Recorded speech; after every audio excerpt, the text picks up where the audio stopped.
Is it going? I think it's going. Hello, everybody. Yay. I'm so excited for this event. Welcome, everyone.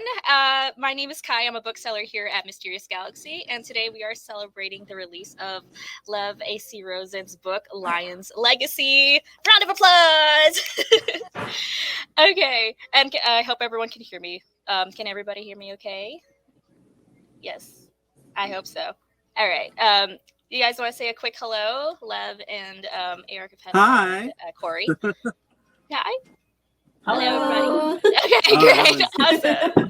Okay, I will do a quick little bio for each of you. So Lev A.C. Rosen writes books for people of all ages, most recently Lavender House, which is one of my most favorite books to hand sell here at Mysterious Galaxy. It is an amazing book.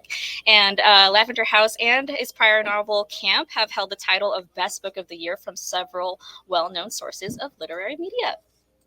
And in conversation with Lev today are A.R. Capetta and Cory McCarthy. These two amazing people co-authored the best-selling Once and Future series, a finalist for the New England Book Award and Best of 2019 title, according to Kirkus, Boston Globe, Tor, and Book Riot.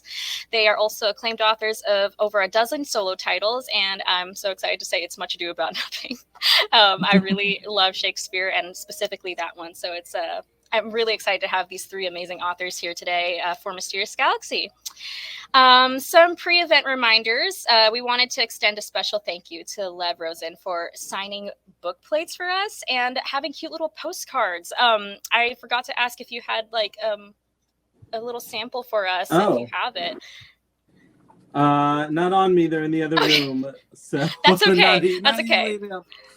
That's so good. So it's going to be a surprise then for when they buy the book. And they're you all vintage travel postcards for Greece. They're cute. I love that so much. Oh, okay. I'm really excited for that. Awesome. Good to know.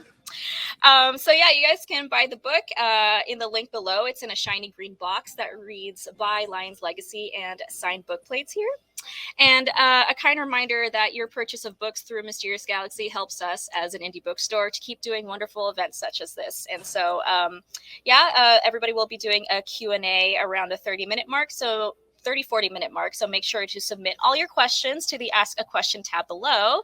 And I know you're not here to watch me talk, so I'm going to disappear in just a moment. So without further ado, let's give a warm welcome to Lev A.C. Rosen, A.R. Capetta, and Cory McCarthy. Hi, y'all. See you in a bit. Thank you. Hi. Hi. So we're so excited to talk to you today about Lion's Legacy, and also just to talk to you in general, because we always love having chances to get together. Yeah, I know. I feel like we haven't chatted in a little while, like over a video. We mostly just text, so this will be fun. In a minute. Yeah. I haven't been thinking of this as an event. I've been thinking of this as like getting I was like, we'll just get together and we'll talk, and then wait, and I'm gonna have the questions about the book. You know, it's all very exciting, but there will be lots of time for all of it. We weren't gonna write down any questions because we were like, we'll just talk to Lev, and it was like, we should be organized as well. There's a very cool book attached. There is, and we want you all to know about it. And some of you already have your copies, some of you are getting them tonight. It's all very exciting. So when you first told us about this book, we were thrilled. We freaked out. The idea of a fun queer adventure series in the style of Indiana Jones. It's just so much of what we want in the world. So we wanted to start by asking you, when did you fall in love with adventure stories, and what drew you back to them in your own writing? That's a good question. I feel it's a double. We started with a double. I know. Oh my gosh, we're going in hard. I feel like adventure story wise, like I think I started more with the sort of investigatory vibe. Like I remember as a child, like my book of choice was always and now I can never remember the title correctly, From the Mixed Up Files of Mrs. Basil E. Frank Weiler. Yeah, Frank Weiler. That's it. I always forget the last name. And so that was always like the book that I was like obsessed with as a child, I think. But that definitely, like, it's not what, like, is it an adventure? I don't know if I think it is, but it's maybe not in traditional. We think of like an adventure where you Well, they do go out I to a find different... mysteries very adventurous. Well, and also they go live at the museum. Yeah. Which So it's sort which of is an ties adventure, back. which ties back. You know to what it is? It's a domestic adventure. Aren't they all? Well, and, So- and it brings you back to the museum too, which Yes. they're the elements here where that come back to The museum, yes. Yeah. Yeah, but it's just that investigatory vibe that like I was really into as a kid, and I think that led to some adventure stuff and also epic fantasy. Like those were my two big things as I was growing up. And you know, as an adult, I always loved those Indiana Jones movies, and I think sometimes I even love the memory of them more than the actual movies. Like I went back and watched some of them, and I was like, these are all very good, but like in my mind, they exist as even more special. And I played like all the Uncharted video games. Like I've done all of this, and I think with like what it is I always wanted to do an Indiana Jones. Like I always wanted to do like an archaeology adventure. And it was more that I did not know what my way in would be. I thought of like one of the things it was one of those things where I was like, you know, it'd be cool. It'd be like if Indiana Jones like had a kid with one of these, you know, indigenous peoples that he's constantly wooing. And like that child sort of grows up to challenge him in some way. And that's a fun idea, but it's not one for me to write. And so that was sort of an idea that like, I hope someone does this eventually. It was running around in my head. And I think it was when I was sort of writing Lavender House that I was like, you know, I could maybe find a way. And, you know, I tried going in sort of more Jewish. It wasn't working. But when I was researching all this queer history for Lavender House, I was like, there's a lot of queer history out there. And like, it is constantly being erased. And then I was sort of like, oh, that could be my way in. What if it's not about like the cultural aspect, but well, yes, the cultural aspect, but not in the way that we necessarily think of culture geographically located, let's say. And so once I had that and I was like, okay, it's about queer culture and queer history, like, and he, you know, it's a queer son. Then all of a sudden everything fell into place. And like, I had a first draft very quickly, and it was during the pandemic, so there wasn't much else to do, but it was, it was like the first year of the pandemic. And it was really, really fun to write too. It was sort of one of those things where it was like waiting for the key in the back of my head. And one day it just fell into place. Yeah, that's really funny because it also covered like 3 other questions. No, in a good way. I feel like it's already all connecting, because I was gonna ask like that way that Tennessee's so motivated by wanting to connect to queer history and how it ties into this larger sense of community for him. And I wanted to ask if it was something that was always foundational to the story for you, and clearly it was. Which those first pages have essentially. The first pages where he's walking around the city, sort of like connecting with the community, even though I would say that New York isn't quite what it was in terms of that's much more like my community growing up when I was walking around the village, you know, as a teenager 5 years ago. It was much more, I don't know if I see that as much now, but that vibe was absolute, like that scene was there from the very beginning. In fact, originally that was like the very, very beginning, and the sort of prologue that comes before it was added later. So originally it really just starts with him walking around the city being like, all right, here's my people. Yeah, and I love that scene of him walking around the city so much. But I have to admit, I'm glad you added the prologue, because I did, when I sat down to start reading, I turned to Corey and I just started yelling. There are reanimated skeletons chasing the main character. This is going to be so much fun. Yes. Yeah. And so much fun. Brought our skeleton to the party. Yes. Well, and I feel like that's not a spoiler. We're going to try really hard not to give too many spoilers because the book is just out. Yes. But that's on the first page, so I feel like it's fair game. Yeah, no, absolutely. And in terms of writing a book that is that fun and adventurous, and you mentioned that you had fun in the writing process, we wanted to ask, what was the most fun part to write? And was there anything that felt surprisingly challenging when you went to draft it? Well, I could start with the challenging one, and that is the actual like archaeological puzzles. For me, I was like, oh dear God, because like they have to be something that like I can explain visually enough that someone paying attention can sort of feel like they're solving it either right before or along with 10. And like, oh boy, yeah, those were difficult. And I did like research on puzzles, and in my mind I'm like, I love puzzles, that's fine. I do not love coming up with puzzles, as it turns out. I don't like that game. That's not fun. But I like reading about them or completing them. But yeah, that was really like there's one puzzle that involves a flaming hydra. That's what I'll say. And like to figure out what that was going to be aside from a flaming hydra, which is what I knew, like, you know, it was going to be like fire and hydra symbolism. To figure out how that was going to work.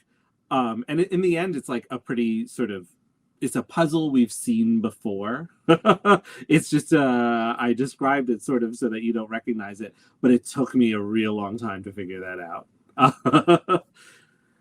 As for what I like the best, right? That was the first, oh man, the most fun. Yeah, the most fun. The most fun are the parts where he is not doing the puzzle stuff, but doing the like danger stuff, which sounds counterintuitive, I know, but like the stuff later on where where it's like tiles that fall into the, you know, in bottomless pits, or other things that are going to breathe fire, and like there are puzzle elements to them. I guess they are puzzles, but they're different. But they're almost like the action sequences. Like, yes, I'm glad that you enjoy writing those, because whenever we work together on our adventure stories, I will turn to you at some point and go, blocking, please. How many boulders? What's happened? Where are they? Yeah, because we'll write something. Like, that boulder was on the other side of the room. How did you not know? Like, my brain does that. It's a tough one for me. I really like writing the action sequences too. It kind of you talked a little bit about this when you were answering your first question, but talking about Indiana Jones. What was your favorite scenes in Indiana Jones, and like, did any of them come to life when you were writing Tennessee? Oh man, you know, like, yeah, did you ever have it in the back of your mind that you're like, I am answering that scene in my own way? I know we went through that with Once and Future, where we were like, we can't wait to put our stamp on this. I mean, I think the falling tile thing, which is definitely from Indiana Jones, but there it's about. Oh, I mean, we get into big spoiler territory here. But right. Yeah. We won't do that. I think I gate it up in my own way with a little musical accompaniment. But yeah, that one, and then. I just finished a draft of the sequel, and there is absolutely a moment where, like, they even say it. They're like, "Oh, I've seen this one before." Where they enter a room and there's a puzzle in front of them because they're like going through a bunch of puzzles, and one of them's like, "Oh, I know this one. We've seen this one before," which is a variation. Like, that's way spoiler territory, but a variation on something that is very much from Holy Grail. Nice. So can you talk a little bit about the Band of Thebes and where that came in as part of the inspiration for the story specifically? Because I remember learning about that in high school and feeling really thrilled by it, and in a way that I like didn't even understand quite yet why I was so thrilled by it, and that sense of like getting that little jolt of queer history, where you realize that there's something there that you know you didn't know about before, and that points to the fact that there might be a lot of queer history in all of these eras that you don't know about. So could you just talk a little bit about the Band of Thebes and about why that became sort of the centerpiece of this particular story? Yeah. Oh man, that's a good question, because I'm honestly not even super sure. It all fit, if that makes sense. The Sacred Band of Thebes, a little recap, is this ancient Greek army of 150 queer couples, essentially, gay male couples, or at least identified as male couples, and they were one of the most fearsome armies in the area for decades. And they were feared. They were pretty awesome, and they were built on an idea that one of the more famous philosophers, but don't ask me which one without a book in front of me to reference, had theorized beforehand, and he was like, if we could have an army made of lovers, they'd really like care about each other and work hard to protect each other. And so that's essentially, it was theorized. And so they were like, all right, let's find a bunch of gay lovers, because I guess even back then they were like, women shouldn't fight. I'm not super sure about that aspect. And they had this army. And so they are real. And I'm trying to remember when I first heard about them. I feel like my queer history classes were all sort of 1900s, so it probably wasn't that, but I was also like a big Greek mythology nerd, so I feel like I stumbled upon them at some point, because they were always sort of in the back of my head as something I was aware of. And when I was thinking about what queer history archaeology adventure thing to do, essentially they were immediately the thing that sprung into my mind, because it's like army, and like it's an army of love. And like, I mean, that sounds like all of a sudden hippie, but that's essentially what it was. And I was like, that's great, because it's like literally about like the fighting back, and it's literally about queer power, and also queer love, and like that's exactly the sort of thing that I think a queer teen would be like inspired by, and also feel like he's part of something, and like it was just perfect. And also ancient Greece, you can do a lot of stuff with temples and puzzles. Absolutely. It's such a fun setting. Is there something that you've come across in your research so far that you haven't been able to put into a book yet, but that you wish more people knew about, like just those little pieces of queer history that you saw and you go like reclaimed history for us? Yeah. Oh my gosh. Well, okay, so behind you guys, behind the wall, behind the computer on my wall, I have big, like out to here. Well, you can't see my arms now, but I'm extending them completely. Bulletin boards just covered in little notes I've written. So I can read you names. So let's see. There were queer stunt women in the 1930s, I think, who I'm interested in investigating, and also queer lady pirates like, let's see, Grace O'Malley, that looks like it says. I'm not going to stand up to get really close. Let's see, what else do we have? That's not a queer one specifically. See, now I want to know more about queer stunt women in the 1930s. See, that's already working. There is gay bathhouses from the 1930s, lesbian bars in the 1930s, although I sort of, spoilers for Belle in the Fog, we kind of get some of those. So yeah, I have a bunch of names and stuff all here, but oh my gosh, there's so much queer history. And what I love, I think what I really love to investigate, I'm so lucky to be doing the Lavender House series, and like to be having I get 3 more books after Lavender House, so I get to explore different things. And I'm getting to do some stuff I really love, but like including, I feel like no one will yell at me for mentioning this. It's not Belle in the Fog. It's probably going to be the 4th one. But one of my most favorite things is that the oldest continuous gay organization in the United States is a biker gang called the Satyrs, and they're from the 50s. And yeah, they're great. They're still around. So I mean, obviously I'm not going to use them because they started in, I think, 53, 54, and it was like 12 real people, and I'm trying not to use real people in any of my books, but I'm going to have a group inspired by them Yes. in one of the Andy Mills mysteries. So that, I think that's the thing I love saying most of all is, yeah, we oldest queer organization in the United States, biker gang. Absolutely. That's awesome. I love It's that. really fun. You can that- find pictures of them. You can find interviews too. And they were like, we called ourselves the Satyrs because we like to, drive out to the woods and frolic.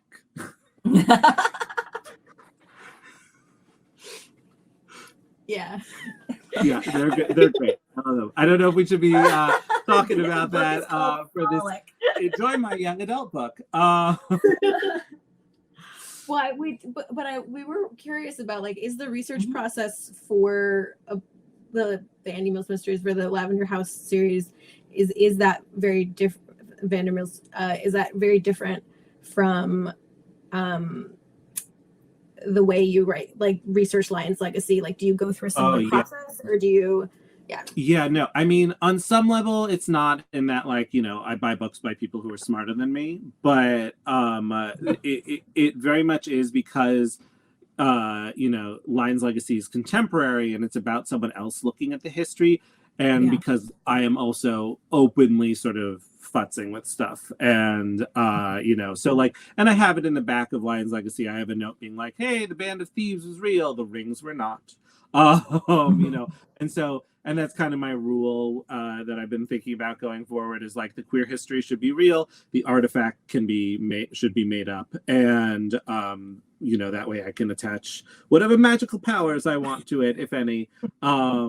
So that lets me it gives me a lot more freedom than when I'm doing research for, like, Lavender House, where it becomes very much like, okay, he is living in this. Everything must be perfect. Otherwise, someone will email me. I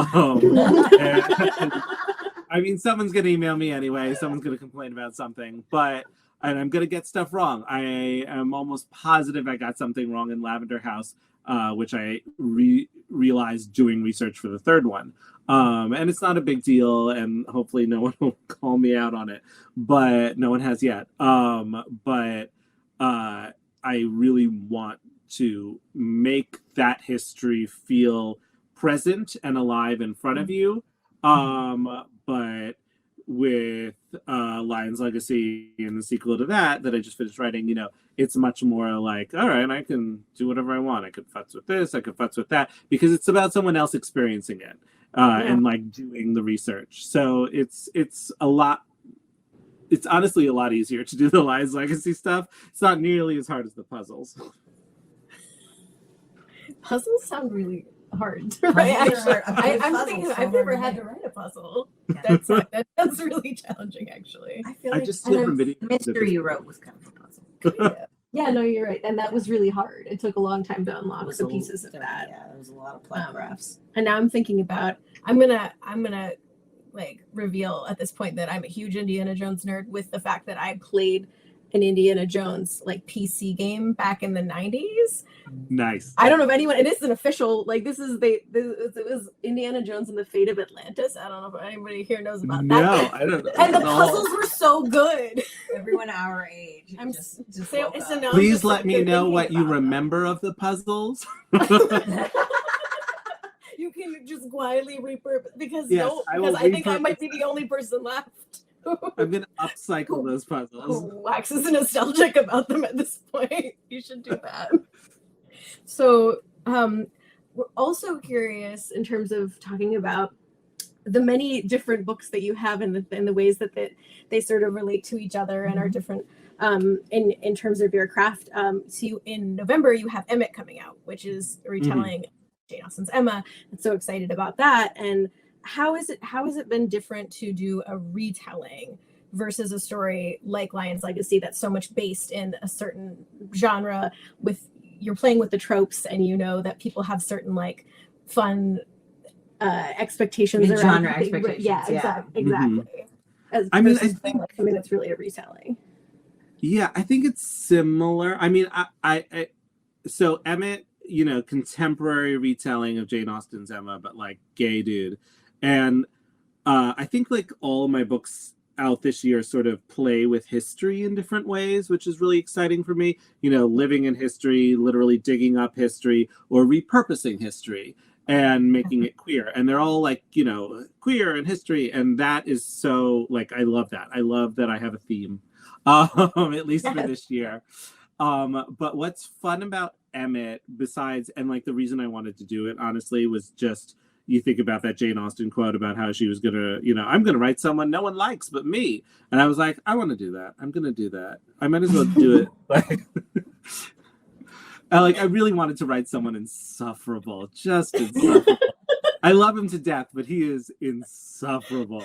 And I'm very proud of the fact that I think by the end of the book, even though you're like, oh, this guy is insufferable, I still feel for him. We'll see. I'm sure some people will disagree with that. But what's fun about it is like there is sort of a structure there, and the ways that I am playing with it are like pulling out sort of different aspects of the actual book, or twisting them, or queering them. So like, this isn't a big spoiler, I don't think, because it's revealed very early on. You know, Emma is about her trying to set up Harriet, her less fortunate friend, and she's like, I'm a matchmaker and I know exactly who Harriet should be with.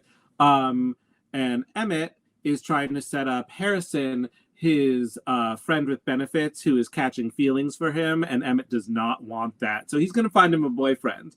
So that is the like twist on it, and it's sort of about like what it means to be queer and know it, that like your community and all your friends and also your lovers and also your potential like significant others are all coming from the same pool, and how you navigate that. So that was what I wanted to sort of make it messier, I guess, if that makes sense. That's the queer twist. I get to make it messier, but I use the same structure otherwise, except for that messiness.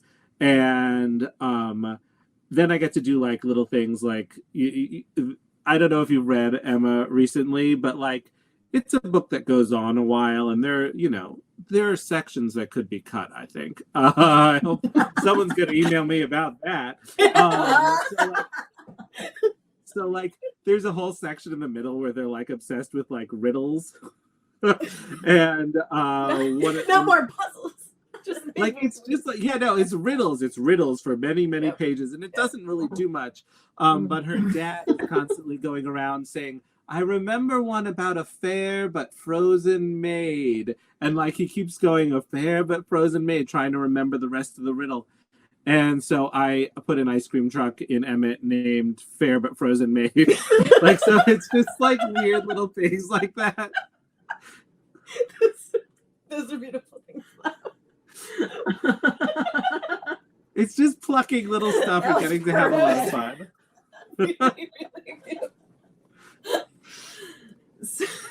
so I can't wait. This is seriously, and Mysterious Galaxy mentioned that Emmett is available for pre-order, so I'm pointing towards the link that they have now posted. Yes. So in the course of that very awesome answer, you talked a little bit about relationships and letting them be messy, and we wanted to talk a little bit about relationships and romance and crushes and feelings and how good you are at writing all of these things. And that doesn't sound like a question, because in all of it I couldn't quite formulate it past like a compliment that becomes the question of like, how? Yeah, and I was like, kissing. He's really good at kissing too. Yeah. Ask him about I don't know, man. The questions, it just turned into an accusation of, how are you so good at this? Share more about Share more about your process of being so good at this. Yeah. It's so funny because my edit, like, I did not think of Lion's Legacy as like being that much of a romance, and like it's not. It's kind of sexy, like, you know. After it opens again, I think we can say this. It opens with a very unfortunate breakup. Let's say Ten is dumped in like a really terrible way. And then he goes to Greece on this adventure to find the rings, and there he meets a cute translator, and there's sort of a date day, and then there's like more of them adventuring together and developing their relationship that way.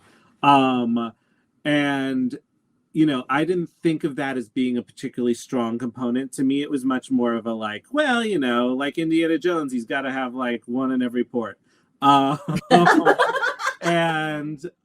you know, but You at the same played with the expectations of the genre. But yeah, I mean, right? He has to have one in every port. I put something in the sequel, and we'll see what my editor says about it. That may not fly. We'll see. Yeah, but yeah. Think about going to a port and meeting a new one, but you had one already, and what happened? Anyway, but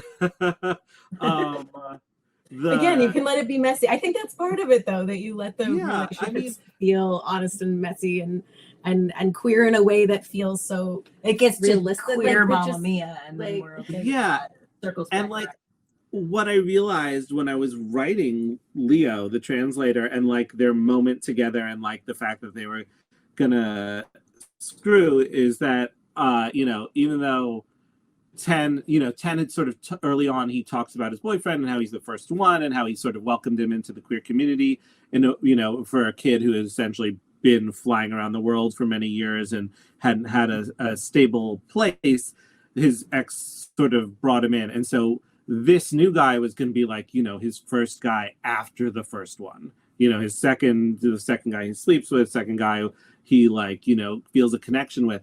And that I couldn't just like make that a fun brush off kind of thing. So it had to be explored. And that's the stuff my editor is like, it's so romantic and sexy. And I was like, oh, okay, sure. I guess it is. Yeah. Like in my mind, it'd been like kind of sexy. And like, I'd always sort of pitched it as like, there's some eat, pray, love stuff in there, but it's mostly Indiana Jones. And to her, it's like, you know, adventure and romance. And so the fact that like she saw romance in it was interesting to me. But you know, desire and just the messiness of relationships. And I think knowing, you know, a teacher said to me once, well, not to me personally, it was at a panel at Oberlin where I went to undergrad, of like queer professors sort of talking about the ways we interact with queerness. And one of my teachers, one of my favorite teachers, she was fantastic, an English lit, Victorian lit teacher.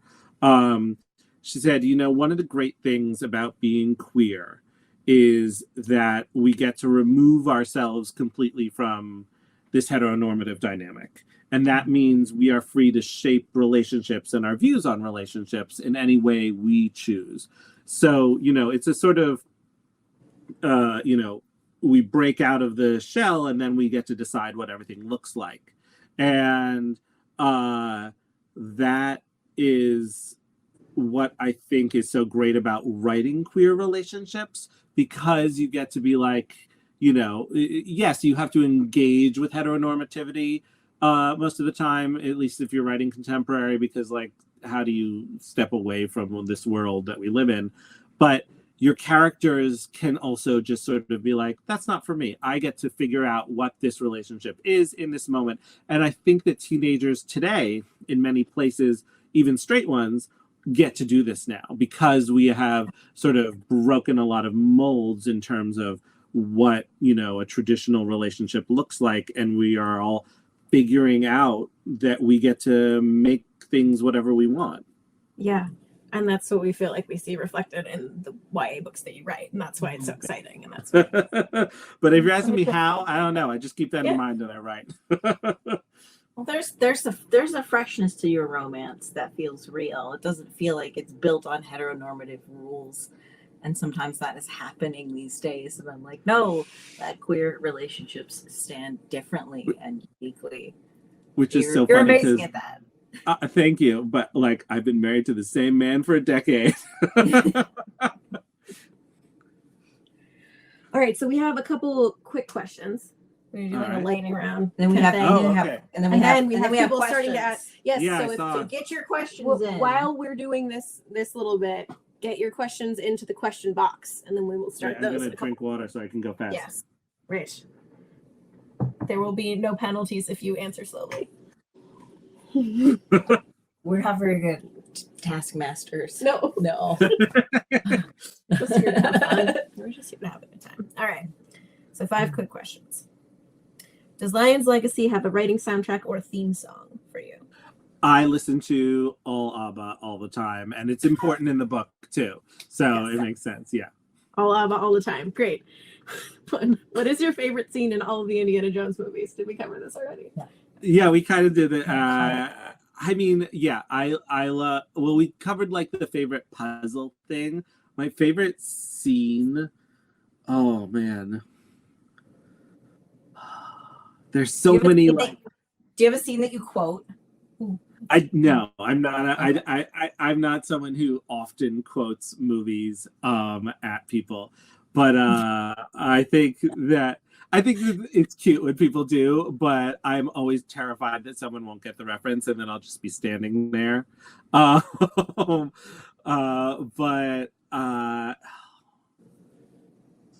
there's some good ones, and I'm really excited for the new one, even though Me too. I don't know. The lightning is gone. We're It's okay. It's okay. It's No okay. pressure. Okay. We can keep thinking about that. We did cover this one already. So We it's did a not little really. bit. Yeah, we did Okay. sort of go over. This is actually, I feel bad we put this in the quick questions now because this might take a minute to think about. We're going to slow down the pace just a little bit here. If you ran a queer history museum, what exhibit would you want to design or include? Ooh, I mean, I did do that in the book where it's sort of like, but it is very much a sort of like all the queer history in one exhibit. It was very fantastical to think of these things. Let's see. I love the Mattachine Society, which is a pre-Stonewall gay rights organization, and I love all the information on it. But I love them in a sort of ironic, like I feel genuine affection for them, but they were also this group, and I mentioned them in camp actually.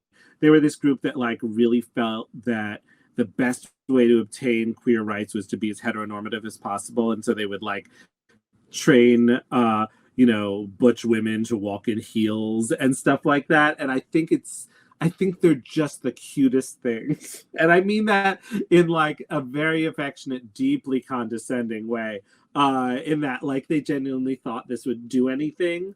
But I love them also because they did the first public queer protest in the United States, which is very exciting, in front of the White House. And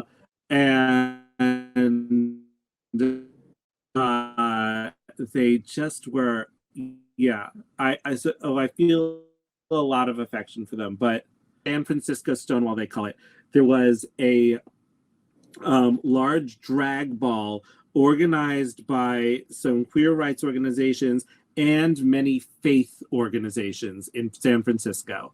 And it was going to be this big event to raise money and also to sort of, because there were a lot of faith-based organizations in San Francisco at the time really making inroads with the queer community and like helping them to advance their cause. And it was this big event, but what happened was the police showed up and they started like harassing and taking photos, even though they had permission. And the police, there was a queer liaison to the queer community in the police at the time, one man.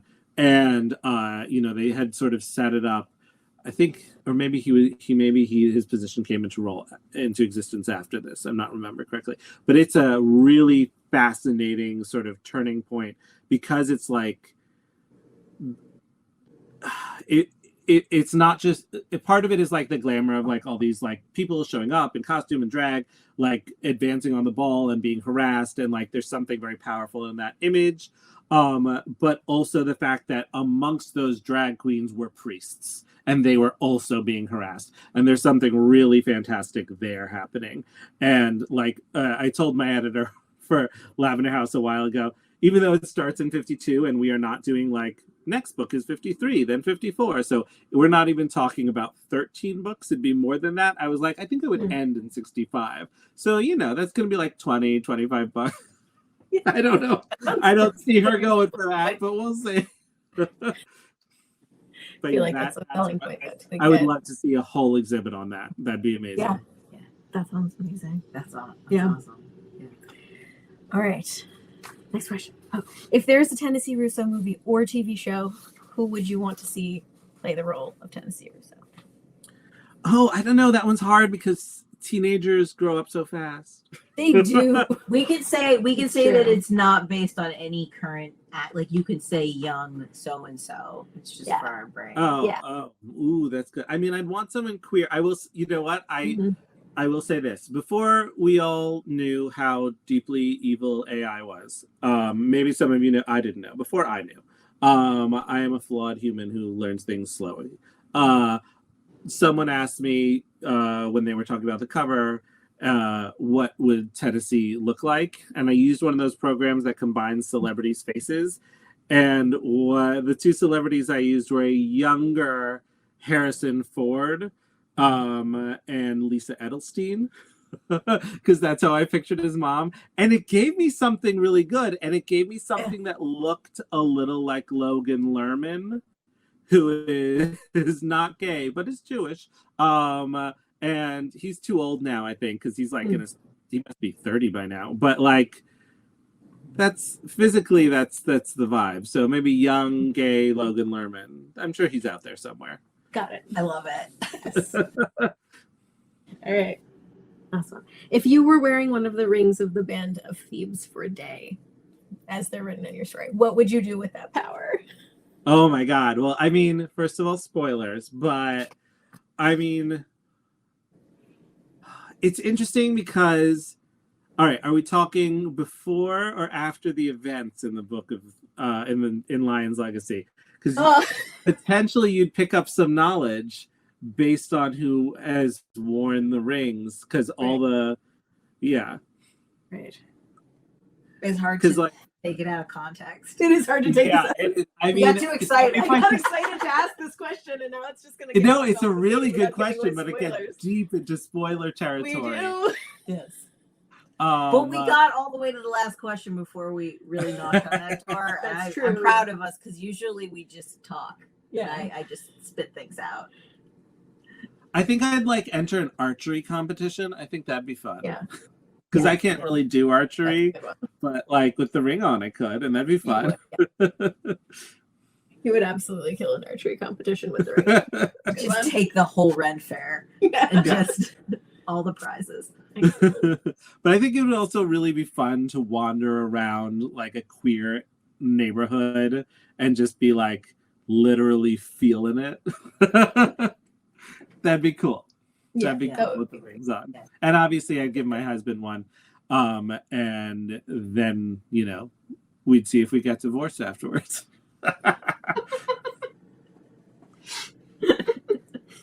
Be great. All right. If you don't know what the rings do, this is very confusing to you. That's true. Sorry, but you will should be find out excited soon. to find out. Yeah, this will be fun to come back to after you've read the book, everyone. Yes. All right. So we have questions now. Oh yeah, wow, we got like We're 10 questions. We have a We're lot. So good. we're going to get into this. All right.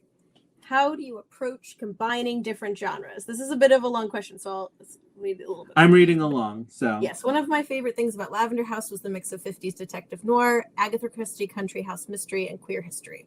Similarly, Lion's Legacy sounds like it combines a bunch of different genres: YA, adventure, Indiana Jones, queer history, romance, debates on appropriation of artifacts, which was something that we haven't talked about yet, but it's good to. Was on our question. Yes. How do you approach mixing all these different genres and inspirations? Oh, that's such a good question, and I want to hear both of your answers to it too, because you guys do it so well as well. Like, oh my gosh, the way you mix history and genre, and like I mean, you did, you know, King Arthur in space and made it queer. Like, so you know, I want to hear you two answer that one first, and then I'm just gonna say same as them, and then I'll sound smart. How do we approach combining different genres? I have a hard time I have a hard time making stories be one genre in my head. So I feel like that. I think our favorite stories are hybrid stories. Mhm. So we've just, a lot of times we'll be talking about a book idea and then it won't become a real idea until it's smashed with another idea. I will say this in terms of like craft wise combining the genres. A lot of times I'll think like, okay, I'll combine the structure of one type of story with the, like if I have a historical fantasy series that's like it's fantasy and it's historical fiction and it's a mafia book, and so and it's a romance, and so but the structure is the structure of a mafia book, and like that hits the beats of that kind of story, and then everything else that's built on top of it is the setting and the magic and the vibes and the characters of a fantasy and historical fiction. But like those elements, like that's how I kind of balance them in that one. Do you know what I mean? Just like finding which craft elements kind of like craft to which that's really interesting. Like the fact that you think of the structure of what, like that's smart. That's I relate most to what you said about like how things just sort of smash together. Like to me, that's how ideas sort of like I said, the whole Indiana Jones idea was sort of bubbling for a while, and it wasn't until I did the queer thing that like it sort of unlocked. And I always think of ideas as sort of molecules floating around in the ether of my brain, and it's not until like two different ones get close enough that it becomes a full book concept, sometimes more than two. So like camp originally was sort of, I want to do a summer camp book, was floating around somewhere, and also I want to do a queer take on Doris Day Rock Hudson movies, and when those two combined, everything falls into place. So to me, every book writes itself differently, and like the conception of it is born with that hybridization already in there. So it's not really necessarily an approach. It's not like I want to do stuff. It's more like the stuff I want to do becomes stuff I want to do because it's a hybrid. Yeah, that makes sense, right? Yeah. Totally. Okay. What are some fun Easter eggs, if any, that you wrote into Lion's Legacy that you were hoping your readers would catch? That you feel okay with sharing with us right now? I will add. Oh my goodness. I mean, like his dad wears a leather fedora. There's stuff like that. There aren't too many big Easter eggs in terms of the Indiana Jones movie. I mean, there's one line very early on that I'm very proud of, that like very it references a situation where he was running from a boulder that was going to crush him, but instead of it references it in an unexpected way. Unexpected way, in that it's a memory of that combined with something that's happening now, and he's like, oh, that's what it would have felt like to be hit by the boulder. And I was really proud of taking that very like iconic Indiana Jones image and making it into something else. We have one, a little unlikely, but does Lavender House exist in the same universe as Lion?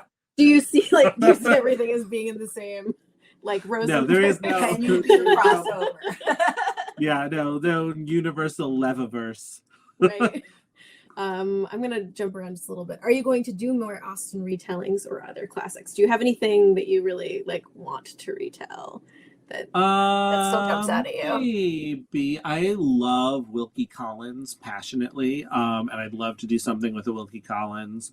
My first book was a steampunk rom-com mashup of The Importance of Being Earnest and Twelfth Night. So like I've done it before, and I will probably do it again, but I don't know what exactly. I do love, my other favorite Jane Austen is Northanger Abbey because it's so ridiculous. And so part of me thinks I could do something with that, but someone, oh God, what's her name? She has a contemporary YA version of Northanger Abbey coming out this year that looks really good, and I can't remember her name right now. I'm so sorry. I'm not sure, but if someone knows, drop it in the. I'm sure it's ghost hunting. It looks really fun. I would not do it the same way, so I feel like I could get away with it in like a year or two, but I definitely would not make that the next thing.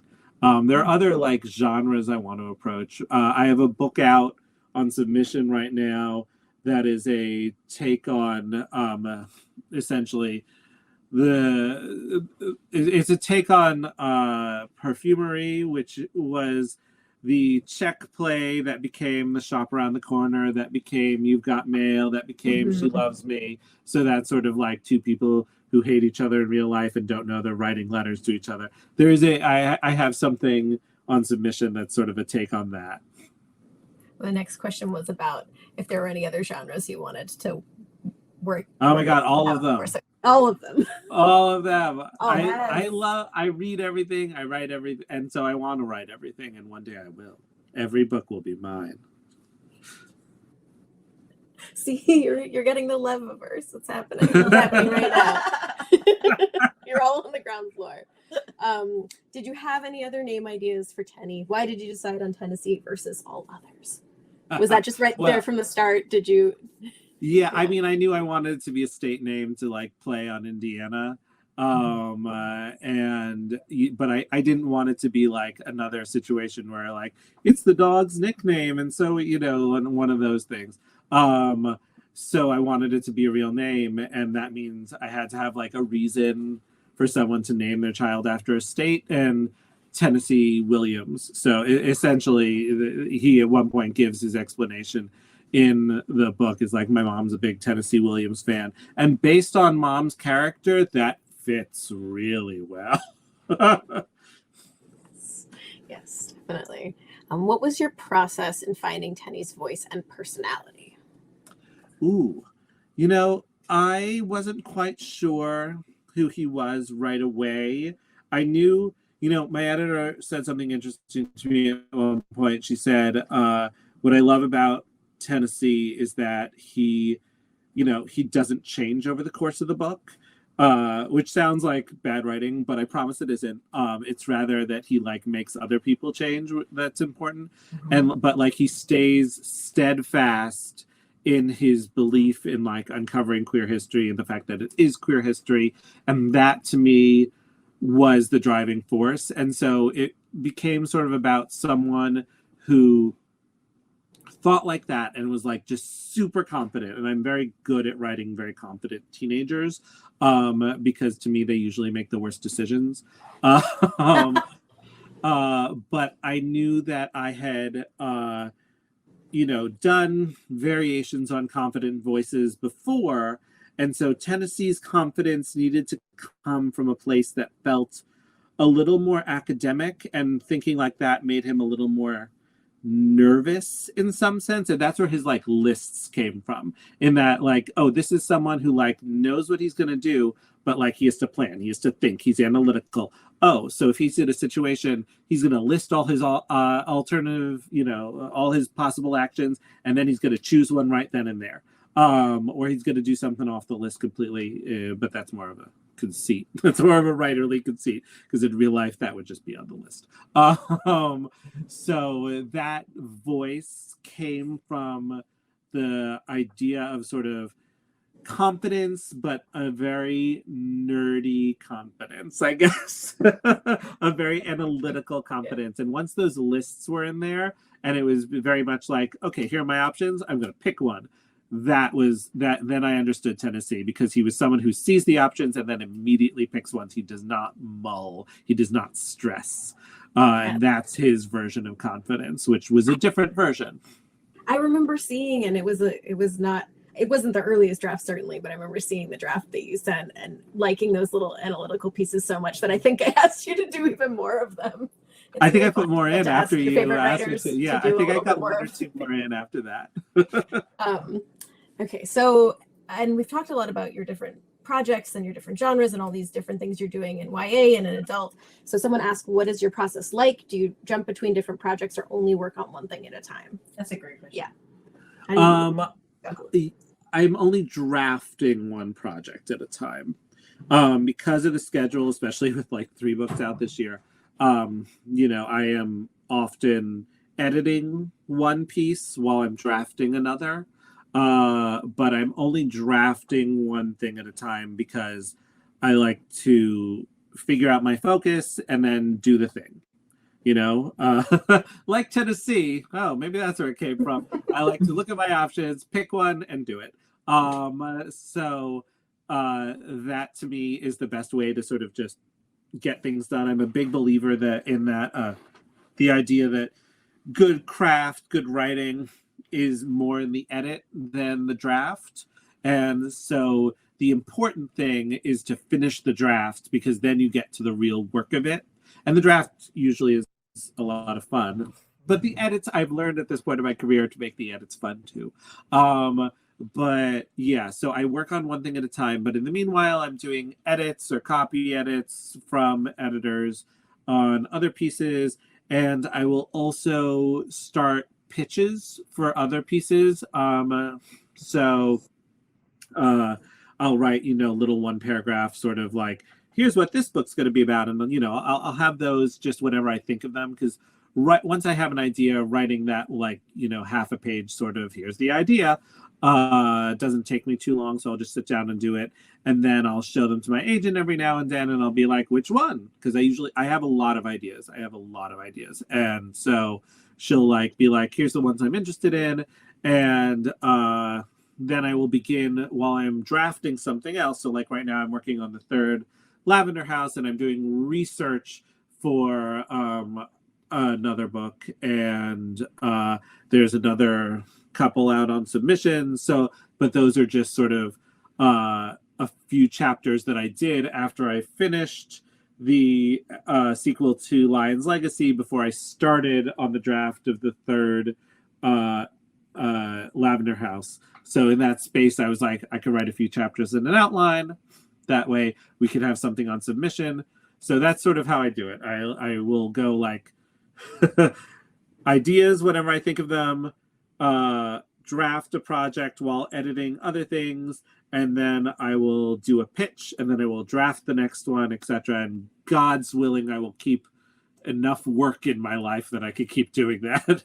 That's the big fear, if you're not working, then you'll run out of work, and that would be bad. Capitalism has, bored its way into my brain. But you also, you have this profusion of ideas, though, and it's so clear that you're so excited to get to all of them, and that I do have a lot. Also, like you said, they're all speaking to each other. You've got themes. So I feel like we just have a few minutes left, and I wanted to, before we go, ask you if there's anything. I know that everyone who's here is going to be so excited about the Tennessee Russo books and probably want to know just a little bit about the sequel. So what do you feel like you can share now that well, I haven't been told what I'm not allowed to share, so I don't know exactly. So maybe it could be anything. They very unexpectedly, no one told me this was going to happen, but in the back of the final copy of Lion's Legacy is the first chapter of the sequel, which is called King's Legacy. It has not been edited. I was shocked they put it in, because I never got notes on it. I did not spell check it, so I don't know what the hell's going on there. But it's called King's Legacy. And in it, the first one was very Indiana Jones, so I decided to sort of go another route with the second, and it's a little more Da Vinci Code in that it is they're searching for the lyre that Jonathan gave King David. So we're also going biblical, and I don't know what the reaction to that'll be. And Tennessee posits and firmly believes that they were lovers, and argues as much. But it's also about the show essentially got really popular again because they do a reality archaeology show. And so because of that, it's on a new network, and there's a producer coming along who has ideas and is sort of like, oh, biblical, I don't know how comfortable I am with middle America's not going to love that, etc., etc. So it's about finding this lyre, which was looted during the Crusades and has traveled around Europe. So they have to chase it around Europe. And there are other people on the trail too, including, I'm so thrilled to introduce my Lara Croft character. And I'm not going to say any more than that, but she's in there. Everybody just got really excited. She's fun. It's a lot of fun. So it's also about Tennessee dealing with the fact that he's kind of famous now, and he has to market, and his queerness is being marketed and his brand experience and his confidence, and like what does that mean? How does he intersect with the community? And now that he is the role model within it, and like so that's the interesting stuff, as well as this search for this liar, which might have a cool song invented. It sounds I think I was about to scream and realize that I was live now. That before, but some of that was new. I love character. Yeah. Yay! That's so exciting. Okay. Well, thank you guys for doing this event with us. It was so fun, and I'm blown away by your talent, and yay. Okay. Thank you so much for having us. And thank you, Cory, Gus. You are always amazing and fun to talk to and make it, feel like we're just chatting. And, so what? There's 26 people watching. Okay. Well, before we go and I end the event, where can we find you guys on social media? We're laughing because we're not really on social media these days. You can go to our That's okay. Some of us, we can just direct you guys to the link. Yeah, I'm Levacy Rosen on everything, but like I try not to look at it too much. I like Instagram. That's Instagram fair. is a lot of cute animals. Yes. I've made my Amazing. algorithm good. Okay, amazing. Okay, well, thank you all again. Have a great night or day wherever you are, and thank you, audience, for being so interactive and amazing. So, well, bye, everybody. Make sure to click that link and buy the book. All right, bye. Thank you. Bye.